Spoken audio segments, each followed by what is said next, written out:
Sneaker leg shot down my best friend. Ass so fat, need both hands. Both hands. Baby grew up in the ghetto. Baby fell in love with the murder. Yo. What's good, y'all? Oh. Welcome back, everybody. How y'all been? Welcome back, everybody, to the No Room for Improvement podcast. I'm Stark. And I'm Darnell. And welcome back. Sorry for a bit of a delay. Summer's been crazy, y'all. Summer You know how it is fucking nuts, as always. And we out here trying to make something happen, I guess. yeah, trying to do our thing. And I'm going to be honest with you. We're gonna give you a rundown of basically our summer thus far, and by summer, movies. Yep, that's what we've been doing. Movies. Making them, watching them, reviewing them, just all types of things. Leaving them early. What a fiasco, man. Well, we have our first, order of business as always, talking about just what's coming out and what's happening. So, Tremendous. The Thor. Love and Yes. Thunder is going to be the shortest Marvel, or one of the shortest Marvel movies in recent history. Mm-hmm. And I'm not mad at it, honestly. I think people need to get back to like good old short and sweet movies. I'm tired of sitting in a marathon. so I will say, when it comes to Marvel movies, I think the event ones are the only ones that should now be longer than 2:30. Oh yeah, Endgame is supposed to be 3 hours long. Spider-Man also. Do you think Doctor Strange: The Multiverse of Madness should have been? No, they could have cut a lot out of there, or at least added some better shit. So you mean the second act? Yeah. The Illuminati. But, so guys, so that happened, and then... You should tell him the truth. If you guys don't realize, that movie is getting worse on us. It's become a meme. It's become funnier and funnier and funnier. But, no, I just wanted to get that out the way. I also wanted to just talk about quickly...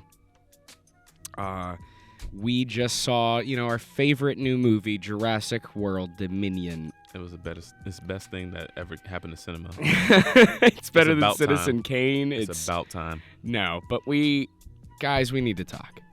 Yeah. We need to honestly talk Let's about just run it down for them. the state of film and the state of everything lately. So let's be real with us. We go in, all right, and we're like, okay, Jurassic Park's coming out. Why not? Yeah. Why not see it? Go see the new one. Why not? So we go. We in the theater. We sitting there, and it opens up with that like water thing coming out and like attacking a crab boat. I was like, okay, It attacks like a crab boat. deadliest catch.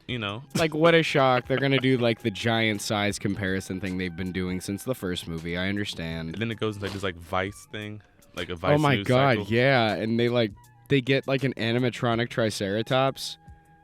And it for real, each scene gets worse and worse and worse. And we're going to be honest with you all. We left 35 minutes in, maybe 40. Because once we heard Laura Dern say he slid in to my DMs. That was it for me. Yeah, that was the moment I looked in Darnell's soul and I saw it disappear. My soul left my body and left out the theater. So that was one. And then two, not even film, but the state of just entertainment pop culture. I've been watching Kenobi. And it gets worse every episode. And we already knew this. So, like, with Boba Fett. Oh, God. With Boba Fett, it was a gradual hit. Like, it hit, and... I don't remember that show, honestly. Let's see. The first two, I guess, were all right. I forgot when I stopped caring. It had to have been when he was, like, in that bath, and he was just slimy and wet on the floor where that Wookiee was beating the fuck out of him. Oh, my God. And so... we decided to have what we call a reality check with film. And it's going to be a true reality check for film. What's going on? I think it's a mix of the whole thing. People like, there's no new ideas. I feel like they're really hatcheting in like the old fucking shovel and just keep on doing the same thing over and over again.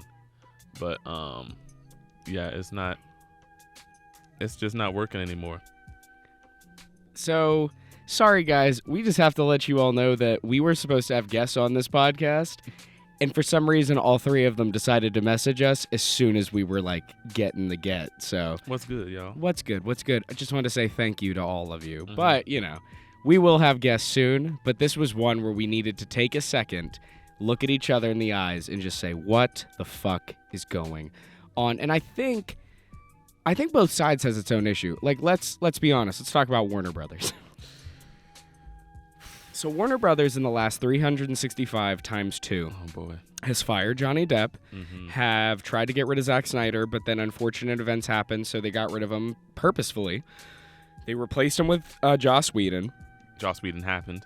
Joss Whedon happened, supposedly was racist, misogynistic, all these fucking things. Then Ben Affleck leaves. Then they try to do the cleanup game by inviting Michael Keaton, and they're like, oh my god, what do we do? What do we do? Their best bet so far was bringing in James Gunn, and that was because Disney fucked up. Yeah, because Disney, which we'll get to, fucked up. And I mean, it's one of the few major fuck-ups I think that they've actually had, but it was a rifty fucked up. Like a fuck-up. Like, Definitely. Warner Brothers, though, they grabbed as soon as they could. So They was waiting on that motherfucker to get out that contract. real shit. And he made, to me, the best DC movie we've gotten in years with The Facts. Suicide Squad. And I can honestly say, with the exception of that, so that's their one thing that they made. But after that, we had Johnny Depp get fired. We've had Amber Heard's entire situation. We've had Ezra motherfucking Miller. He keeps on making a name for himself, and they're gonna keep this man until this company dies. Like, I don't know if this is the hill they've decided to die on. Like, they're just like, no.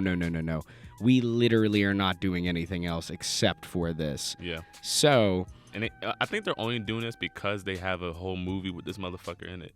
yeah, like, I don't think that they could exactly cut that much footage, especially since it's been reshot and edited and done up and done hell. this. And, like, and the thing is with Marvel and with Warner, Disney, is that they have the money to do a reshoot and it just be nothing and you can't really tell. And, like, I will say, as much as Multiverse is bad, there aren't many scenes that feel like a reshoot. It still feels like a cohesive movie. Yeah. But Justice League is the most non-cohesive movie ever. Superman lip. Superman lip, the awful music, it's so bad. So Warner Brothers has been fucking up already. So that's on the one hand. Oh, wait, we gotta talk about the Black Adam trailer. What do you think? I don't like Black Adam being just Thor. I don't like that it's like the two ride-along humans. He's going to be a hero, even though he's Shazam's biggest villain. Whatever happened to Yellow Lightning? Why is everybody's lightning like blue? Blue. Yellow Lightning is so much cooler.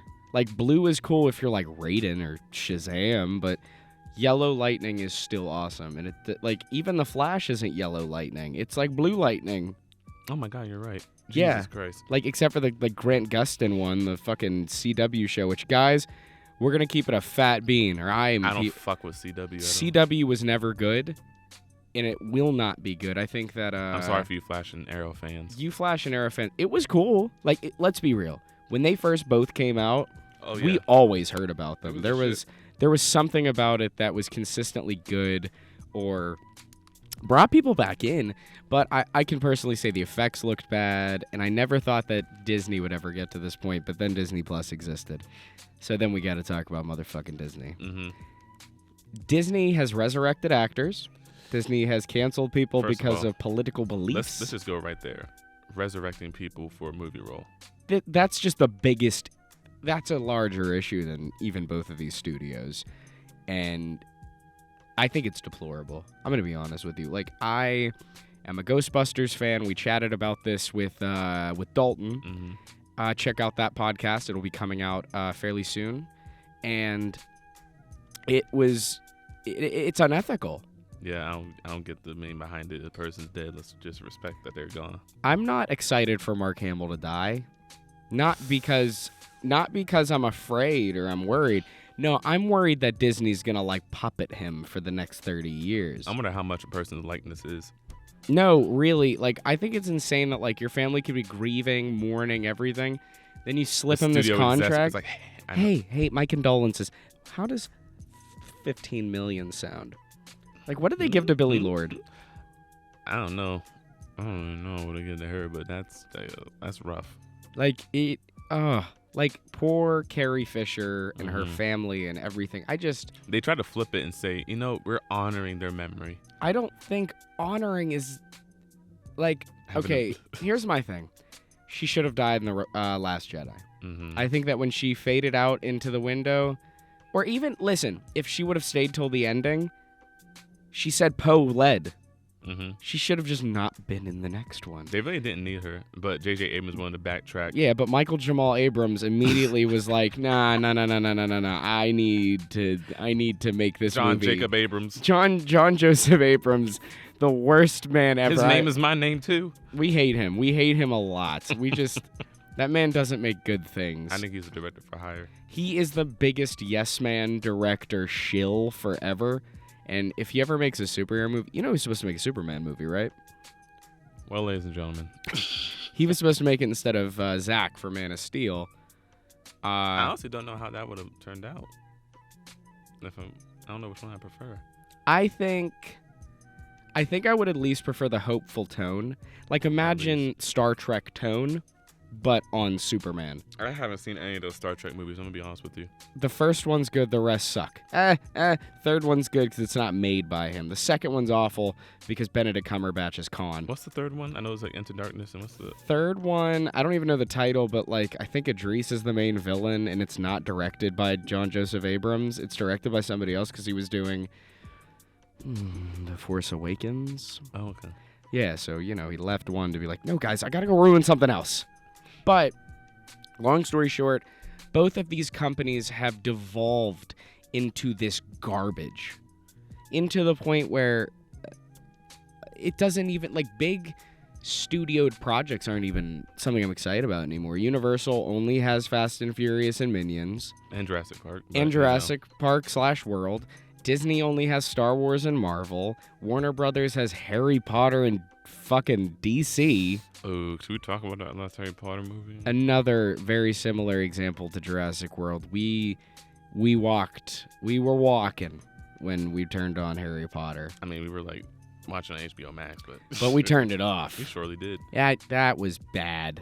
So, yeah, we've had a sheer collectathon of just ideas and things on all this. So we did. We just had to stand up, look in the studio's face, and say no fucking more. I feel like Sony's fucking up, and I think we can also put Sony in that hat as well. It's so funny. I literally was looking at my notes, and I read the next word was Sony. Sony. I don't even feel like you need to make much of an argument outside of the words. Morbin time. Sony. Morbin time. Venom. Let there be carnage. I don't know how anybody gives those Venom movies a pass. You know the third one's the last in the trilogy, or the last in the series? The fact that they're making the third one. It's being co-written now by Tom Hardy. By the way, can we talk about that, guys? You act. I don't exactly want you to write the script. It's like when William Shatner started... it's like when Leonard Nimoy started directing the original Star Trek movies, and they were... you don't need to take control of all of it. No. It's best sometimes to be an actor. But what studio do you think personally is fucking up the most? Right now, I'm going to have to give that award. All right, and the award for the most fuck-ups goes to... La La Land. Hold on. Wait a minute. Hold up. Guys, this thing says Moon Knight. Everybody on stage is like, oh, shit. Oh, fuck. Hey, hold on. Let me fumble with this paper real quick. All right, let's do this, Warren Beatty. Warner Brothers. Oh, yes. Are we sure not Sony? Yeah. Okay. Yeah. Can I even admit... Because Warner Brothers... I'm not going to say this because I know fucking figures and all that, but I feel like Warner Brothers has more resources and money and stuff, but they're fucking up a lot. Their fuck-ups are a lot more impactful, I feel like. Justice League is one of the most expensive movies ever made because of reshoots. And it's such a flop. So is Batman V. And Batman V was pushed back a year. Man of Steel was in production hell for half a decade. The sequel, obviously, there was supposed to be a 2 out by now. It was supposed to come out in 15 or 16. And I don't know if you know this, but it's been, next year will be a decade since Man of Steel came out. Wow. Yeah, just to remind you. So, I don't fucking know what they're doing. Do you remember when they were like, yeah, we're going to really have a schedule, really going to release stuff? Remember when there was a Cyborg movie and a Green Lantern movie and a Martian Manhunter thing and a this and a that and a that and a that? And then everything fell. They blew their load too quick. I think the Harley Quinn movie was like the last of their genuine... Lineup. Oh, and Joker was like the last of their genuine lineup. And then Harley Quinn flopped, or Birds of Prey and the blah, blah, blah, blah, blah of Harley Quinn. And then... I think that the Joker came out, which elephant in the fucking room, Joker 2. I guess they're gonna go real artsy with these Joker movies. A musical, ladies and gentlemen, and Harley Quinn will be played by who, Darnell? Ladies and gentlemen, welcome to the stage, Lady Gaga. Lady fucking Gaga. You know, did we have to throw every idea right into production? No, like we really don't. How many drafts of this script that Tom Phillips made? Was he on like acid when he wrote this fucking script? I don't want this to taint Joaquin Phoenix. That's my only worry. Like the first one already isn't the greatest movie ever. They give him an Oscar for it. I mean, it should have gone to Leo. That's just my opinion. No, and I think that that's like fair. Right. But I think his performance was incredible in it. Yeah, definitely. Like, let's be real.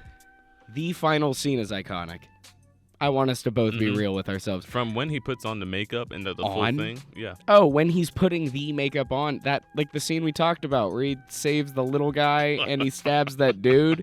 That scene on that movie. You can't get a doorknob, can you? I'll get it for you, fuck. Yeah. You know what?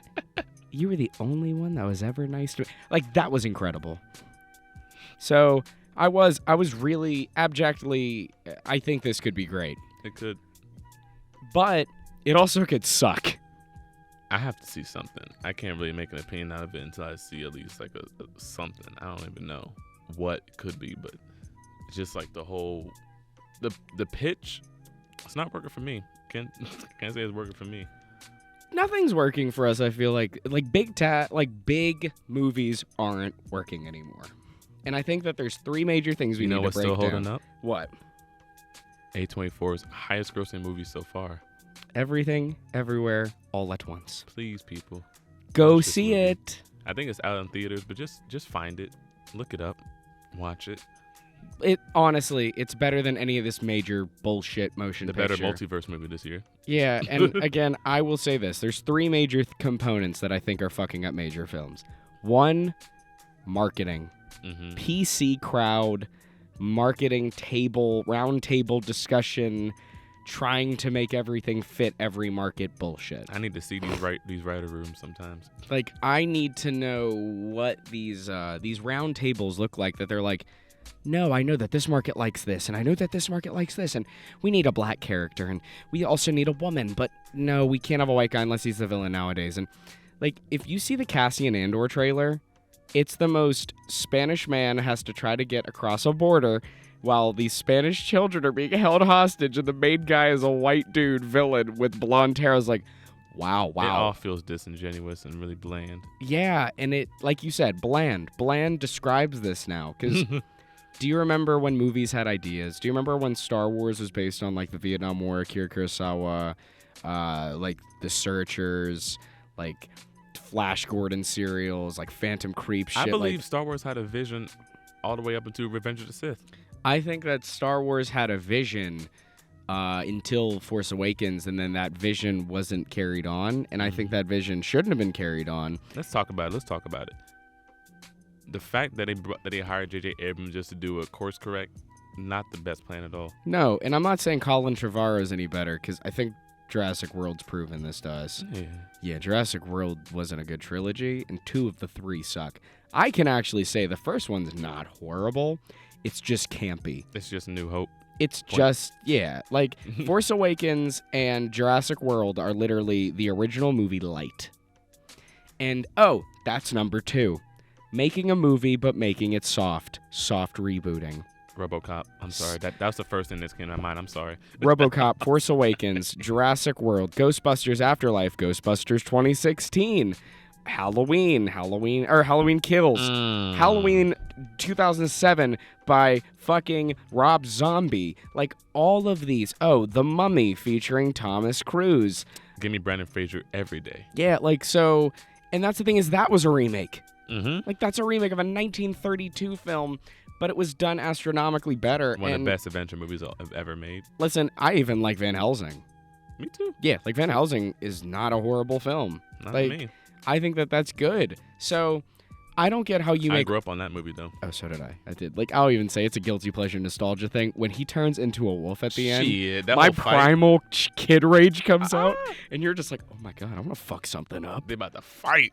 Yeah. So the second, major complaint is I don't enjoy the fact that instead of creating brand new ideas or even doing it better, because I will say, who's the dude who made Dune?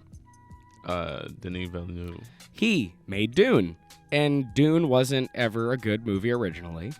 It was good, but corny in a way, and they made it from okay to fucking great.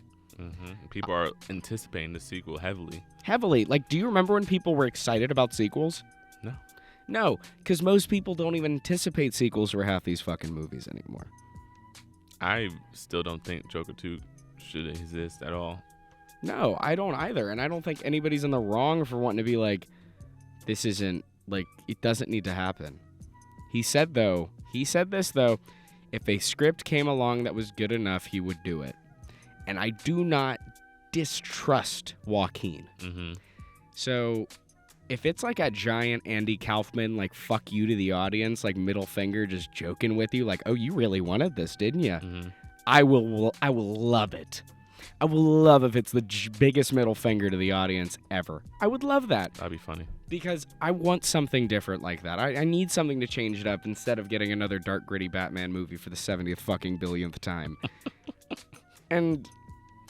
that's what I mean. We need to create new ideas. Everything Everywhere All at Once is an incredible film because it actually develops things based off of prior knowledge of either other films or history or just something, and then it expands upon it in the greatest of ways. Also, Data from the Goonies is in it and is like one of the standout parts. And they focus on the story first and how the character, goes through shit and, like, learns that. Almost fucking cried in that rock scene. The Jesus rock Christ. scene is, like, we've literally talked about it, I feel like, almost every podcast. Like, that might be the best movie I've seen all year. I do still want to see Men, the other A24 film. That looks great. I still want to see that. And then, what else? So there's I gotta throw some movies in this pitch. So recently I saw 2 movies that I meant to see, but now I just got caught up to them. The Green Knight. What did you think of it? It's not for everybody, but I appreciated it. My dad said the exact same thing. He said Really? He's watched it and he thought it was very, like, it's not for him, but the mythology and the actual character behind it, like, it's good. It's well written. If you're looking but it's for just... a night story where a dude just swinging the axe all the time, it's not that. It's really a dude who is really walking towards his fate that he knows is death, and just him dealing with that and just seeing all types of really, really trippy shit. Okay, so, like, that's more fun than, let's say, I don't know, like, as a night tale. Let's say, like, okay, so on par, like, Mandalorian bullshit, just guy moving, doing things. Give me a comparison, pal. I don't even know what to compare it to. It's just like a really ethereal journey of a man just, like, walking towards his thing, and that's about it. Ironically, I feel like that actor is consistently in movies like that. Have you seen Slumdog Millionaire? Mm-hmm. Slumdog Millionaire is also one of my favorite films ever, directed by possibly my top 3, within my top 5 favorite directors ever, Danny Boyle. That's one that's always slipped under my radar. Have you never seen it? Mm-mm. So Danny Boyle in general made 28 Days Later, 28 Weeks Later, Steve Jobs, Slumdog Millionaire. He is incredible. Like, I love his movies. Oh, Trainspotting 2. I love most of his films. So... fair enough. He, Sam Raimi, Coen Brothers, they're probably my favorite 3. Oh, it's Stanley Kubrick, and then one more. But we don't get those movies anymore. And then Northman. Who made that? Was that anybody of note? That was Robert Eggers, who made The Lighthouse and The Witch. Oh, so, like, really good. What kind of energy is that? I wanted to say ethereal, but it's not ethereal. It's more... it's more like empty. Like it makes you kind of claustrophobic when you watch all of his films. Because I watched Witch and Lighthouse are like that. Like they make you tight. I have to rewatch The Lighthouse because I watched it when I was like not in like the best like moods to watch because I was sleepy as hell and I fell asleep. But I'm gonna watch it again. That was me with Witch. Okay, I feel you. But with this one, he fucking went for it, and I'm like a Norse mythology like fucking like fanatic. So every reference like Valkyrie, Valhalla, Odin, all that shit, I was like, give me all that shit. Plus, it's violent as fuck. Like the one scene they have in the trailer where he catches a spear and then throws it back at the dude. I was like, yo, this is crazy. And it's like they kind of go into like the whole, apparently it was really historically accurate. Oh, really? Yeah, like apparently they did like a whole bunch of research and most of the stuff was like accurate and all that. And like the way that, I don't know, it's like a primal like rage type thing. Like the Skarsgård, the lead actor, I forgot his first name, but his last name is Skarsgård, which means something. Or Revenant. I haven't seen Revenant. Really? Mm-mm. Well, you're not missing anything, bud. But this one, I would just say, just out of just Pure watch curiosity type deal. Yeah. I will always have problems with The Revenant, considering it's made by the guy who made Birdman, and Birdman's one of my favorite Oscar wins of all time. It beat Boyhood, fuck you, Richard Linklater, and I will always have to say that. I fucking hate that movie. Yeah, Vendetta. All of his movies are pretentious bullshit except for Dazed and Confused. The rest of his Ethan Hawke trilogy and Boyhood and all of those... Ethan Hawke is in Northman, you know that, right? Oh, that's kind of... I love Ethan Hawke. Ethan Hawke, Willem Dafoe, Nicole Kidman, Anya Taylor-Joy. Stacked ass fucking Holy cast. shit, wow. Stacked. So yeah, like there are good movies that still come out. So Oh, I of don't course. want you all to think like we're like, oh my god, we just hate movies. 'Cause 2019 no. alone. 2019, someone said to me recently, my dad being, that there hasn't been an amazing movie made every year since 2012. And I said, that's horseshit, and I'll prove it to you.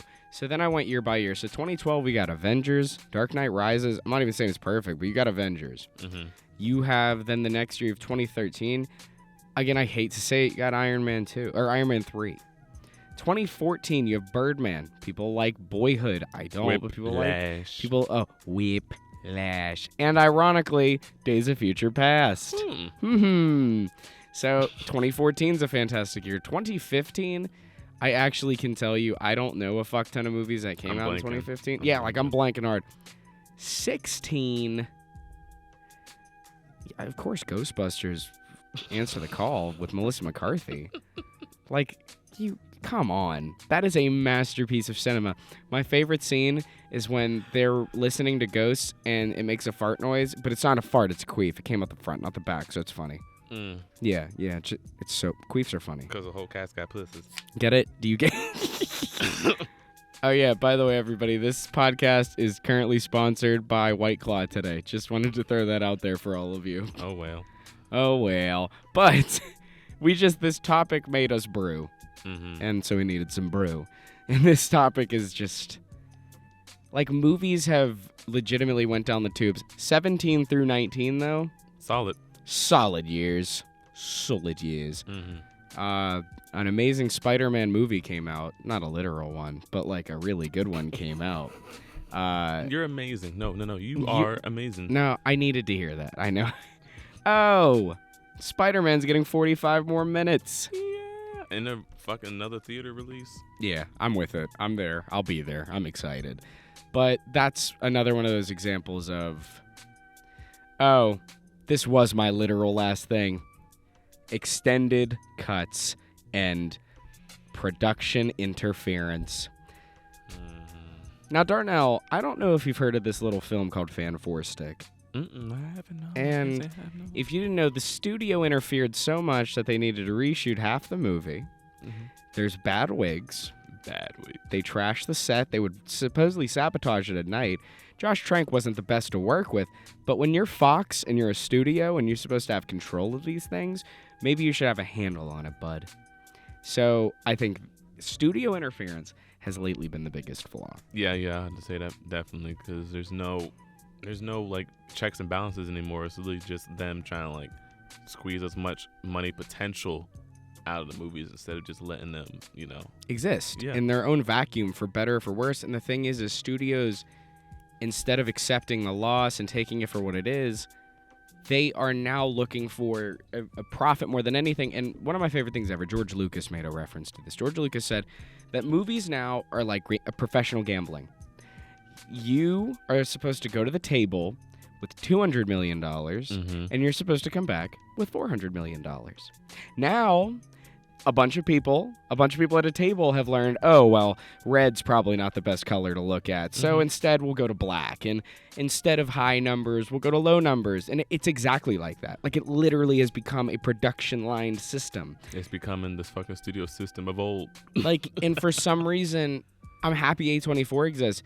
But I think it's insane that, That's like... how they used to do movies back in the day, right? It was just like one nigga at the top. They would like send a script. All right, let's make it. We'll hire... Who do we have on the roster? Yeah, like they had the 12 directors. This guy. Push it out. They were like, we got like 12 writers, we have like 18 directors, and we had like... What? It's funny how history fucking repeats. So does that mean there's eventually going to be a crash, which means there's going to be another like 70s type Renaissance Can you not coming? tell that we're crashing as we speak? Yeah. We're literally right now in like the 50s of movies again. Like we have our great company like A24, and we have stuff still, but we have reached our zenith with We're film. about to get a fucking like movie like, oh my god, what is that movie that he talked about? There's this Western musical and Clint Eastwood is in it and he's singing. Oh no. I think it's called Color My Wagon or Paint My Wagon or It's something like that. dumb like that. I actually feel like I know what you're talking about. Have you ever seen that movie with him and a monkey? No. Yeah, there was a run where he did like a movie with a monkey. Yes. So we might be near that time. Oh, We just, instead of Clint Eastwood, we have Chris Hemsworth and Chris Pratt. I can't wait till they remake like Good, the Bad, and the Ugly, and Chris Pratt's in it. No, but it's still gonna be Clint Eastwood, but CG, voiced by Chris Pratt. He's gonna come in. He's gonna be dead for like 20 years, and they're still gonna just be corpsing around his body. We gotta talk about that. Hold on. So, audience reactions. I feel like they're acceptable from like Infinity War and Endgame because those are like big event things, and we've been waiting for that shit. And Spider-Man gets a pass. Spider-Man. I'll even fuck it. I'll say this. Fast and the Furious movies even have it. It can accept that at this point now. They're stupid garbage popcorn movies. I think that stupid garbage popcorn movies are somewhat acceptable to do it. Not every movie needs it though. You ever seen The Hitman's Bodyguard? Stupid, wonderful movies. Yeah, like stupid ass movies, the Jumanji movies. Stupid ass movies. But like don't go into fucking Doctor Strange, let's say, just random example. Let's just, when they say smartest man in the world, I don't need to hear the whole audience go, ah, yes, it's Jim. The Illuminati will see you now. Ah. No, like, we just have to talk about the deadly sins of cinema. And it really is just, it's peaked. And I think that with COVID, it really shined through. It was like the scab, the Band-Aid was taken off the scab. And we really got to see the underbelly of what was. I don't like it. I don't. I think studios were like clutching their pearls during 2020, like everybody was, but definitely studios because no one was going to theaters. And now that people are starting to come back to them, they're starting to hone in on the same shit. But we're all like, we're not. And then like, we're not the only ones thinking like this, though. That's the important thing, too. Like, I've heard a lot of other reviews saying that this Jurassic Park isn't good. I think there's been definitely the same mindset. Not a single person I feel like has enjoyed this movie. It's not dissimilar to Doctor Strange being a 7. Every single person we've ever met, maybe 7. with the exception of like Dalton, have given that movie a fucking 7. And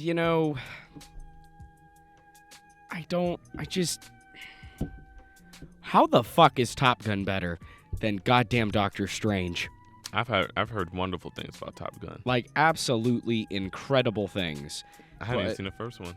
No reason. Don't do that. You can ride my tail any day, Iceman. No. So we don't even have to do that.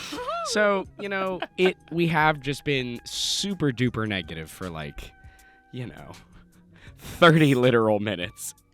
We're just airing our grievances. Oh, that was tremendous. Yes, it was. But, as we crack open our next things, I want to ask you, Darnell, what have actually been some major things you've been enjoying outside of those few films you just saw. What else have you watched lately? Doesn't even have to be brand new that you enjoy. I've been watching a lot of old school horror recently, just trying to get back into that because I feel like I haven't watched most of those movies in a bit. I did watch Day of the Dead, which you recommended. Tremendous movie. I love gore and I love zombie movies, so I'm always with the bloody down. shit. RoboCop, man. Shit. Oh my God, Paul Verhoeven, lovely. But horror movies, especially like let's say like what decades have you been watching predominantly? I've been mostly watching because that's bought on Blu-ray. American Werewolf in London. One of the best horror movies ever, and the best werewolf movie ever. Mm-hmm. I'm a universal horror stan. I love Lon Chaney Jr. I love me some Bela Lugosi. I love me some Boris Karloff. Love me whoever. Oh, some Claude Rains. I love me the vintage classic ones from the 60s. Or, not the 60s, the 30s. But American Werewolf in London's like a perfect film. There's no flaws in it. There's a light camp to it. It's funny. Frank Oz is in it. Like, it's so fucking... And directed by John Landis, the director of Thriller. Yep, and most of the effects, like the whole like white, was it the yellow eyes and like the whole like... Yeah. Yeah, like it's not like the half, it's not like the full like werewolf face, but it's like the transitioning that like Michael Jackson wears in the video. Yeah. Same thing from the movie. Who is that? Is that Rick Baker? I think it's Rick Baker. I'm gonna put my money on Rick Baker. Do a quick search. Jamie, do a quick search because I'm gonna assume it's Rick Baker.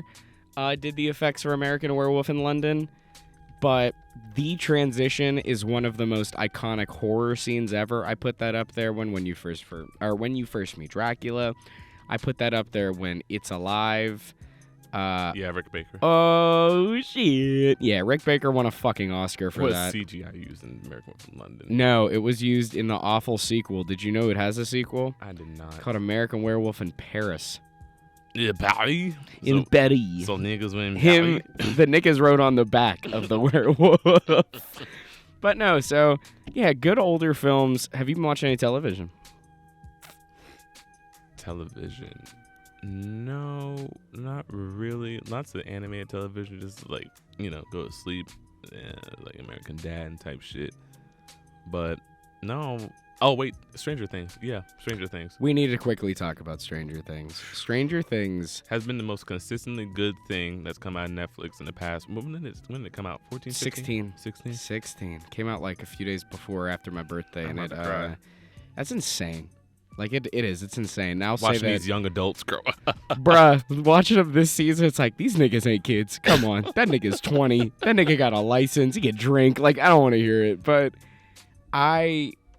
it's so good. In this one season, like I'll say 2 and 3 looking back are not terribly amazing. I love 3. You love 3? I love 3. I don't think 3 is all that good. And honestly, you know what makes that whole series for me? That when what's Maya Hawke's character's name? I consistently forget Maya Hawke's character's name. I just call her Maya Hawke a lot of the time. Her and Steve, when they're coming off the truth serum and they're having that. Oh, in the bathroom? Oh.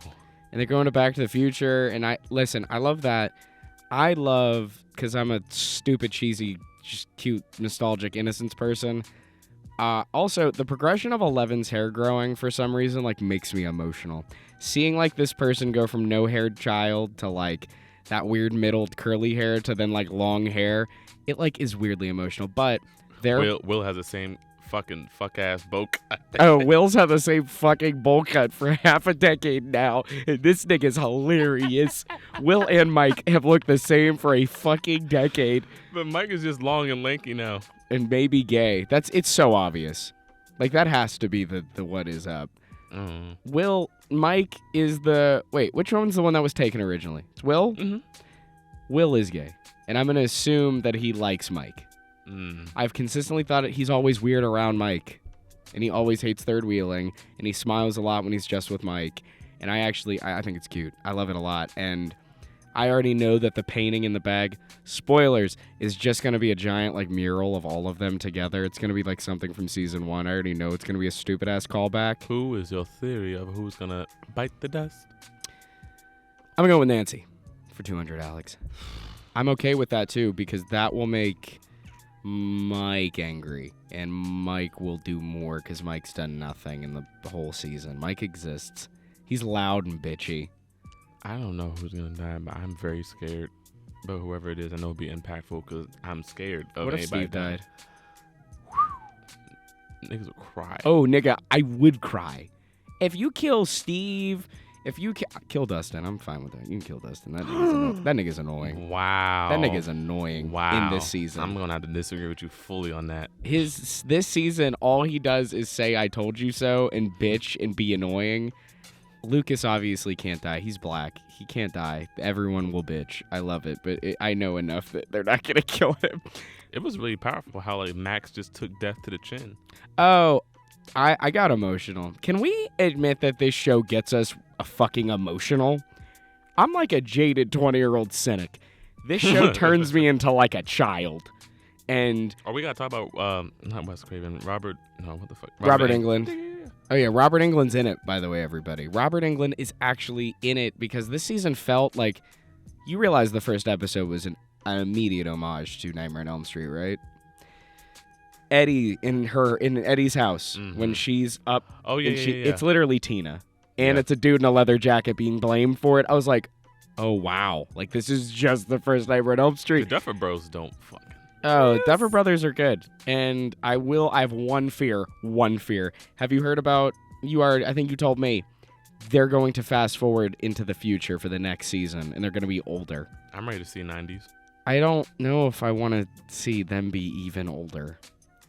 It makes sense because there's only so much you can of do the 80s you can drain and say that they're still in the 80s. Like, no, these niggas are at least 94. Yeah, like this nigga, like, I'm not gonna lie to you. I thought season 3 should have been the last of the 80s. I was consistently in that. Because imagine if this season started, we have like legitimate years pass. Hopper's like fucked up and like had some time to go, and because this started in 84. These niggas don't look like it's 84 anymore. Like, no. You just said 2 years passed. 2.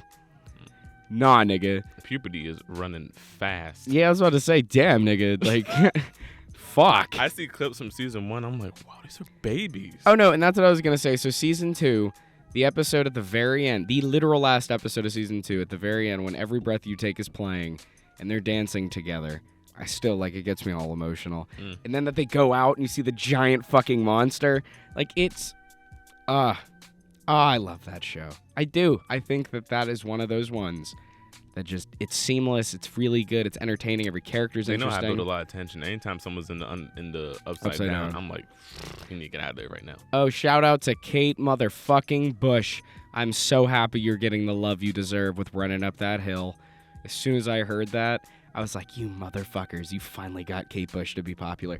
I love Kate Bush. Kate Bush made this song called Babushka. Is that the song that Max is listening yeah, to? Running Up That Hill. Oh, okay. It's good as fuck. I love that fucking song. But I love Kate Bush. And when they started playing that song, I will say, when she lifts up and you hear the music, that's another, like, there's a singular tear in my eye. I was like, oh, wow, she's, like, ready. Yeah.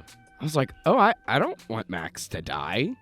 I was like, we've known Max since season 2. I keep forgetting she came in season 2. I always swear it was like a season 3 introduction. But Brother, Billy is season 3. Brother. Speaking of brothers or mothers in Christ's, the other S show that I have fallen in love with, because I woke up this morning, I got me some gabagool. The motherfucking Sopranos. Oh, my Lord. I love it. I get it. I understand the love. I see the everything. I genuinely get it. Holy fuck. Is it good? And Darnell, I've forced you to watch one episode thus far. What do you think? I understand. Yeah, exactly what you say about the love and everything. Because James Gandolfini kills. He's so charismatic. Like, he's so, like, even though he's a fucker, you love him. Like, you root for him. You want him to get better, but it's like, oh, you're a horrible human being. Something about him. Like, he's so lovable. And just all the characters in that show, they're super just you need to watch Killing Them Softly with Brad Pitt and him. Never seen that one. I saw the one with him and Julie Louis-Dreyfus. It's his last film ever. It's like a rom-com, but it's really dry. It's really dry. Because of that, it's super emotional because it's his last film, and he's like a nostalgic person. Like, he just, His thing is if you tell him a time and a channel, he could tell you what was on. And it was like 60s stuff or 70s stuff, and it's really cute. But The Sopranos is such a good cast. The therapist, what's her name? Lorraine Bracco. Love her. Spectacular. From Goodfellas? Fucking Edie Falco kills this shit, but James Gandolfini is out here. He does his thing. Nobody in that show, honestly, is bad. Like, it's the only flaw I have is that every race that's not Italian is super on the nose. Like, again, all the Mexican people or Spanish people are dressed up like cholos. All the black people are dressed up like 2000s, like G-Unit niggas. Like, they're all in like fitteds and fucking boot cuts. They're the boot cut coalition. That's where they got them. And then all the Jews are dressed like ZZ Top and or like the fucking acidic. Like, they literally call them ZZ Top in the show. And I was like, Jesus Christ. I was like, oh my God. The humor in this show actually hits really hard, and It's hilarious. fucking funny. Like, this show is all around good. There's not much to dislike. So that's what I mean. And this is what I mean. And you said it. Do you remember when TV shows were filmed like a fucking movie? Yeah, watching The Sopranos, y'all, they do shots, they do certain movements, they do this like certain things with the camera. I hate to make this comparison, but it's almost like Euphoria now, but Euphoria is only passable because of how it looks. Exactly. And that's why when people are like, why are you so hard on like Euphoria? And I'll Game give of season 1 a Thrones and pass, all y'all. this shit. I will give season 1 a pass. I'll put my hand down the Bible. I will say I like season 1. You're going to die on that hill? I'm going to die on the hill. Season 2, missy with that bullshit. Prosthetic penises galore. Just stupid shit. Didn't a dude get his penis shot off? I don't know. I didn't watch. I don't know. I just know people loved it for some fucking reason. But The Sopranos was great. And next, I'm watching The Wire. And soon, we are going to have... Surprise, everybody. We are going to have a special guest coming on very soon via phone call. We are not revealing who it is, but we will be having a special guest very soon. Mm-hmm. And we will be talking about a certain show. Maybe involving, Jesse. But we're going to call The One Who Knocks. And we're, just to give you a little hint, we miss her. So we're going to call her soon. Yes. So we're going to have a fantastic episode coming out soon. But The Wire's next. Okay. And I'm going to watch season 1 of The Wire after I finish this season. I need to find an old TV show to watch, but like TV is like so involved for me. TV's stupid involved. And that's why I didn't even want to start The Sopranos, is I knew I was like, I'm going to be stuck. You know what? I might start Sons of Anarchy. I've heard that one's good. With Ron? I think you should. Our AMC shows hit. But I have not watched Walking Dead. That's FX. Is it? Yeah. Huh. Fuck The Walking Dead. Interesting. Fuck The Walking Dead. You ever watch Game of Thrones? It's porn. Okay. So I did used to watch it. I watched like 4 episodes and I was like, that's tits. Oh, there's tits. Oh, they're fucking again. That sounds familiar. Oh, look. I was like, oh, this is really not Speaking good. of tits and fucking, have you watched Shameless? I used to watch the fuck out of Shameless. But that show was good. That show was really good and had a plot at least to back up all the TNA. Mm-hmm. Because they did it for like reasons. It wasn't just like, we need some sex. We need a scene. No, it was like people were fucking because they like needed something to do or like had a thing. So, and they were like shitty people. Shitty characters, every one of them. Oh my God. I think it's season 4 where like Fiona just falls off the rocker when Gina King comes in to tell her like straighten the fuck up. I hated Fiona during that season. Like, Fiona, you're fucking up. So no, like we are fans of things. Television is still good, just not made by Disney. Speaking of which, Miss Marvel came out. I have to finish Abbott Elementary actually. I also need to do that. I think our special guest has finished it, so I think she could tell it. She has. So I think she could tell us about it. Shout out to Abbott Elementary, yo. Great show, not politically anything on the nose, no nothing, just a good, solid show. Mm-hmm. Don't you miss when a show had like black characters and it wasn't like made a gimmick and instead was just a show? You know what? My one friend is watching Empire right now. I might have to go back and watch it to see if it holds up, because I did watch one episode recently, which was my favorite one from season 3, where Cookie has like a bat and is just like going crazy. I like that one still. Yeah, I need to know how TP and TH's relationship goes in the record biz. Yeah, man. You know, we gotta get this music, man. Oh, I just need to bring up all of you. He and I made the funniest fucking joke yesterday while talking about resurrecting dead actors, and that so Mickey Mouse is in a corner, right? Mickey Mouse is in a corner, and Billy Lord's crying, mourning her mom's death, and like a lawyer comes in, like, "Oh, Miss Lord, I'm super sorry. I'm so sorry for everything. Here's $3 million. What's this for? Just your mom's likeness." What do you mean like this? We'll pay your money. Yeah, you just hear Mickey in the corner. We'll pay. She's like, "I don't want it." And then The fucking check. Mickey's like, "All right, do it." They break her knees. Casino style, son. Casino style. But then you cut over to the corner and you see Terrence Howard tied. Don't let him get to you, man. Don't let him get to you, man. I said next time, and I was never there next time.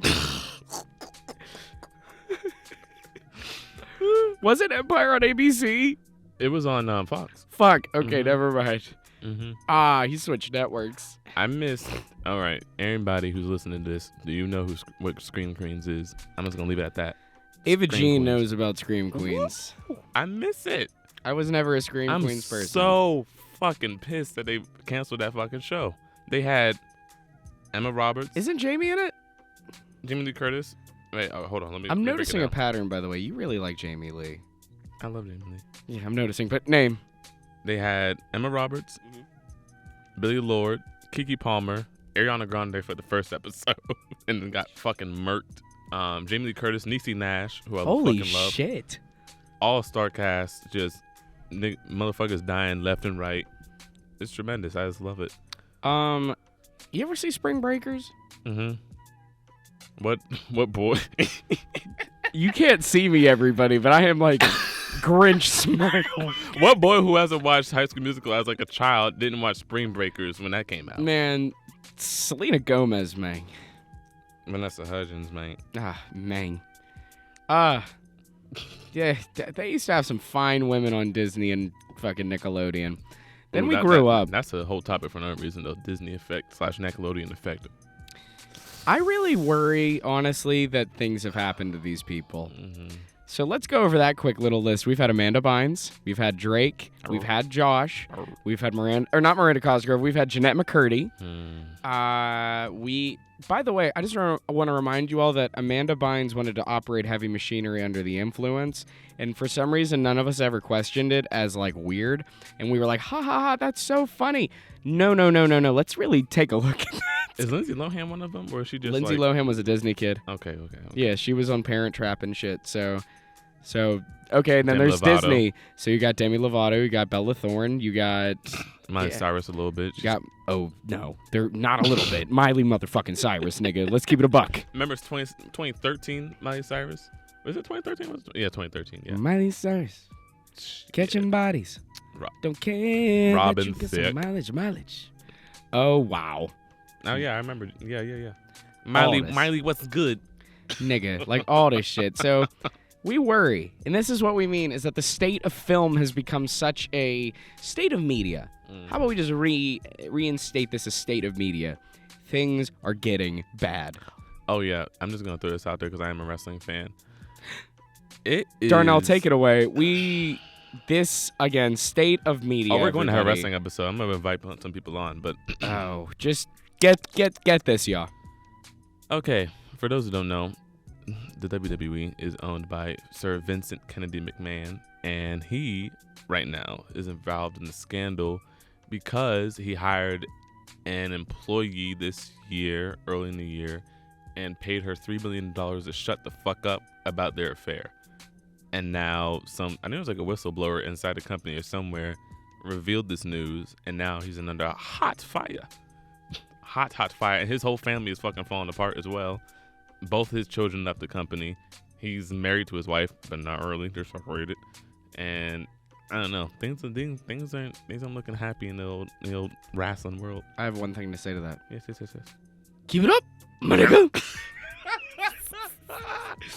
Yes, Vince McMahon did say the N-word, y'all. And do-rag activity. Just so you all know, the thumbnail of this video is purposeful.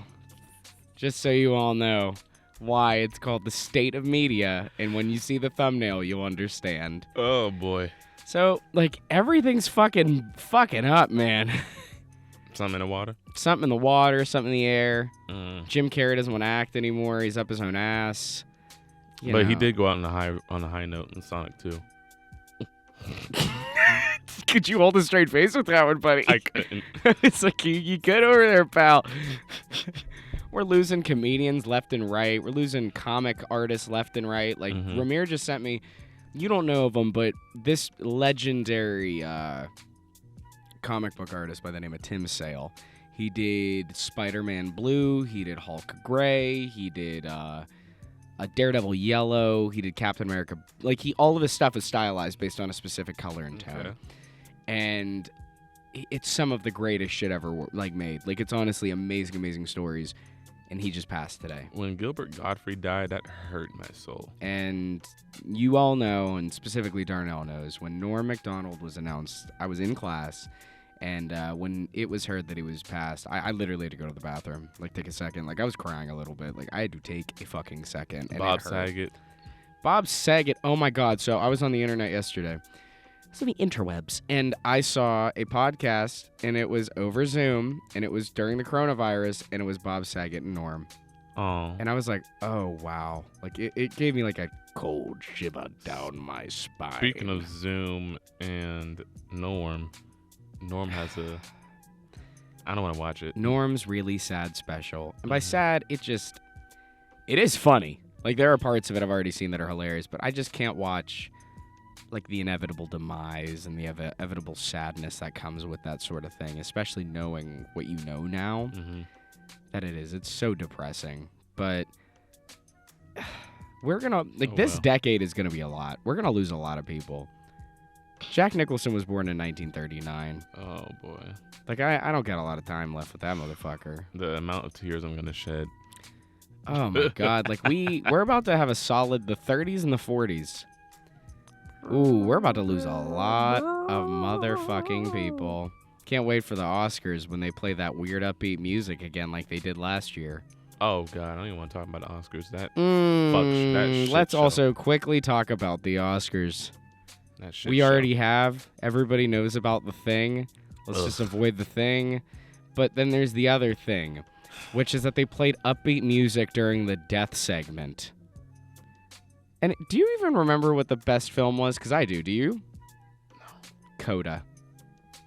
Was that the one about the deaf people? Yes. Okay. Yeah. I haven't seen that one. Yeah. No.